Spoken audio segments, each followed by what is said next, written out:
Well, after close to a decade of waiting, we have finally received a book with all the information about Barack Obama. It might have been good to know before he was elected president. The book is called Rising Star. It is an exhaustive 1,000-page look at the former president's life prior to being elected. David Garrow is the book's author, and he joins us now. Mr. Garrow, thanks a lot for coming on. Thank you.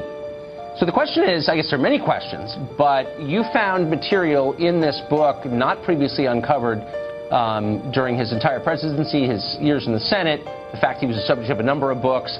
Why did it take you to find this? It's remarkable, Tucker, that someone could twice be elected president of the United States, serve 8 years, and huge pieces of his earlier life remained undiscovered.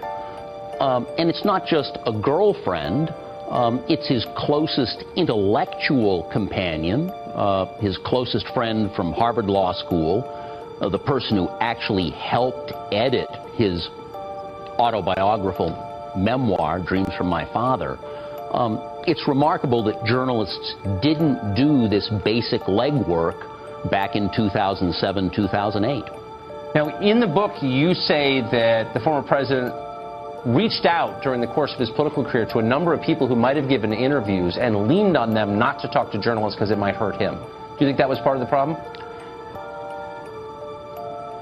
The Barack Obama from 1985 to 2002 in Illinois was a wonderful progressive politician. I'm a progressive Democrat myself. Yes.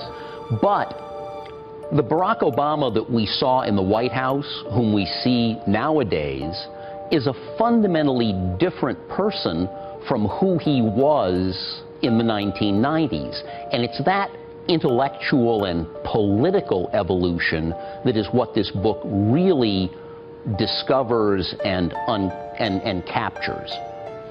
So I know that you're a man of the left, and I've always thought of you that way. And with that in mind, I was struck by the epilogue to the book, the 40 or 60 pages at the end, where you sum up what you've learned about President Obama, and I think it's fair to call it very negative, very tough on him. Are those judgments that you made after collecting all the evidence, and were you surprised to reach that conclusion?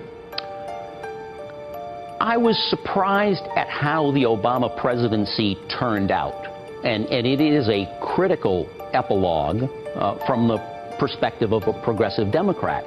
When Barack was in Illinois, he was an outspoken proponent of single-payer health coverage, an outspoken critic of the Patriot Act and the intelligence community and the CIA.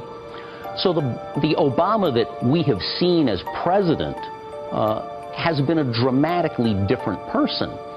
Up through 2002, Barack lived a very modest, humble, middle-class life. Now here we are in 2017, and we see him hobnobbing with celebrities and musicians and billionaires, getting $400,000 a speech. He's a very different person today from whom he was from 1985 through 2002, and that's what this book explains. So I think it's fair to say you've looked at him more closely than any living person, perhaps other than his wife. And you reached the conclusion in the epilogue that he is, I think I'm quoting pretty much more or less exactly what you wrote, a hollow man. That you're not sure what's at the center of him. As a progressive Democrat, I'm disturbed and perplexed that he has changed so dramatically over the last 15 years.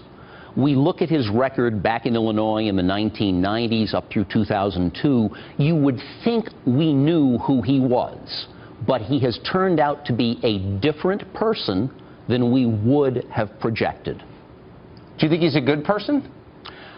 He was certainly a very good person from 1985 till 2002, but the desire to succeed, the desire to win, the need to become president changed him, fundamentally changed him, and that to me is a fundamentally sad story. You write that Michelle Obama was not his first choice for a wife. Explain the criteria he used to make that decision on who to marry. From 1986 through 1991, Barack had a very intense, important formative relationship with a woman who was half Dutch, half Japanese, a wonderful woman, a woman who, like myself, is an academic, a scholar. Journalists never discovered her back in 2007, 2008, though anyone could have by walking into the library at the University of Chicago and looking who else lived at Barack's address. But it's not just her. His closest friend in law school, Rob, who helped him write and edit and hone Dreams from My Father. There are these formative people in Barack's early life whom American journalism failed to discover for years. But it seems like at key points in his life, Obama made decisions that were not human decisions. He seemed to make decisions based on political calculation going back a long time, including on who he married. And there's a coldness, and I'm not being political in this. I mean, that's really what comes out in your pages, a coldness at the center of the guy that's really striking. I think there is an ambition, a deep, profound political ambition, which Barack articulated as early as 1987 to the people with whom he was closest then. And that ambition was a formative part of his life.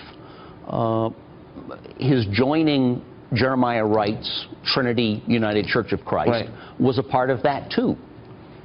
So, last question. You say you describe yourself as a progressive, as a liberal, as a man on the left. The New York Times just attacked your book savagely in a review, and their main problem appeared to be that you criticized Saint Obama at the end of your book. Now, given that your book has this critical assessment at its end, are you surprised that the left can't deal with that, apparently? I think in today's culture, in today's politics, Tucker, unfortunately, we sometimes see partisanship trumping, a verb I like, trumping professionalism.